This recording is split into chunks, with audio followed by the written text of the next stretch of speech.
মানে আওয়ামী লীগের কোনো দোষ নাই, তাদেরকে ডিফেন্ড করার কিছু নেই, তাদেরকে ধরতে হবে, বিচার করতে হবে। কিন্তু আমি গত অনুষ্ঠানে, আমার একটি অনুষ্ঠানেই ছিলেন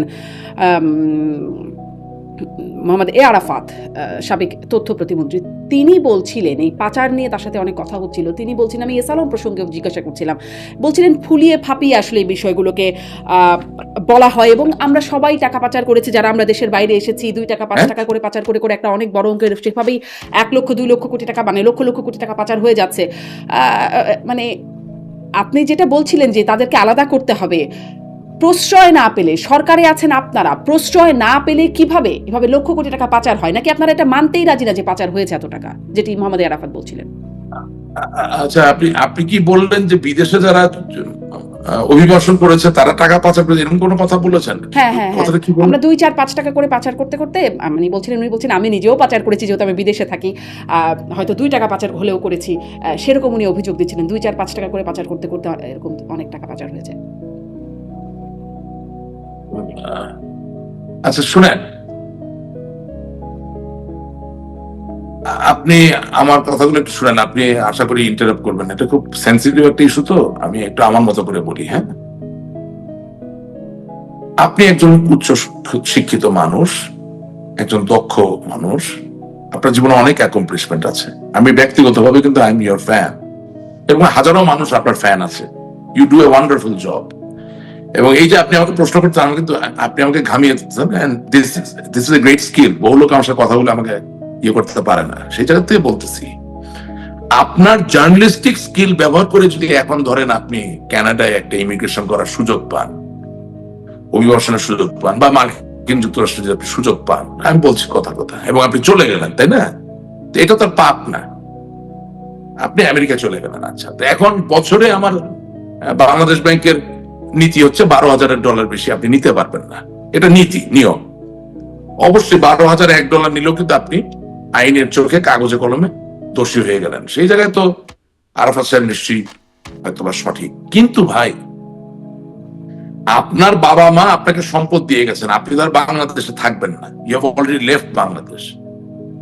এটা খুবই প্রাকৃতিক এবং খুব স্বাভাবিক যে আপনি আপনার সহায় সম্পদ বিক্রি করে এই অর্থ বাইরে নিয়ে যাবেন। এটা তত্ত্বগতভাবে অপরাধ হলেও পলিটিক্যালি কি আমি আপনাকে মানি লন্ডারের বলতে পারি? আমি কি আপনাকে অর্থ পাচারকারী বলতে পারি? অনেকের ভাই বোন আছে 40 বছর ধরে আমেরিকায় থাকে, ওখানে প্রকৌশল হিসেবে চাকরি করছে, সে হয়তো দেশে আর ফিরবেই না।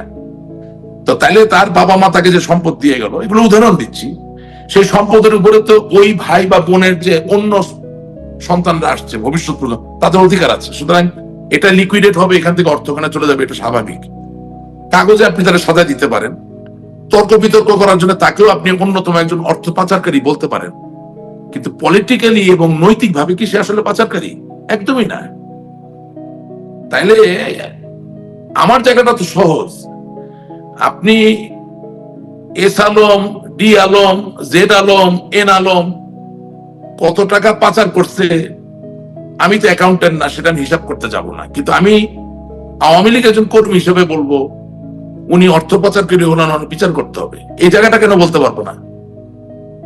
এটা কেন বলতে পারবো না? ফুলিয়ে ফাঁপিয়ে না শুকিয়ে আমি কি S Alam, N Alam, D Alam, G আলমের কি আমি উকিল?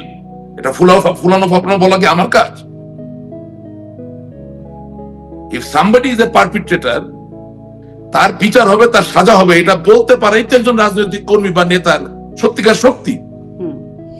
কিন্তু সেই বিচার হবে, সাজা হবে জায়গায় আমরা দেখেছি তদন্ত থামিয়ে দেওয়া হয়েছে, অনুসন্ধান। আমি কি আওয়ামী লীগ হওয়ার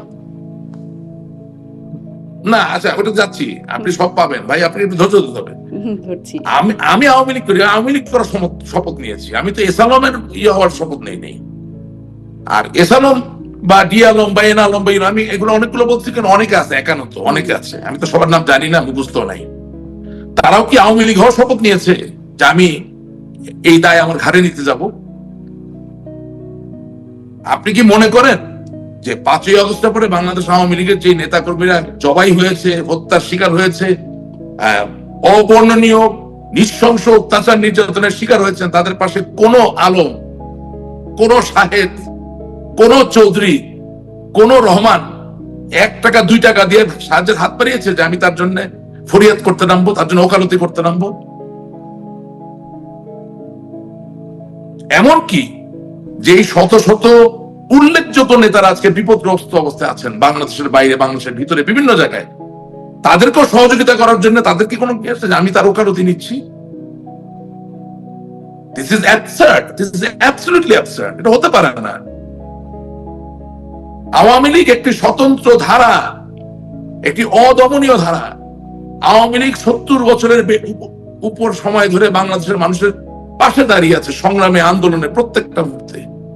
আমি কোন শিল্প গোষ্ঠীর দ্বারা এতই মোহিত হয়ে যাব যে আমি নিজেকে আলাদা করতে পারবো না। নো, টাইম ইনমেমোরিয়াল উই স্ট্যান্ড টল। এই ওকালতি বা এই মোহিত হয়ে যাওয়া, আপনার কথা বঙ্গবন্ধু শেখ মুজিবুর রহমান।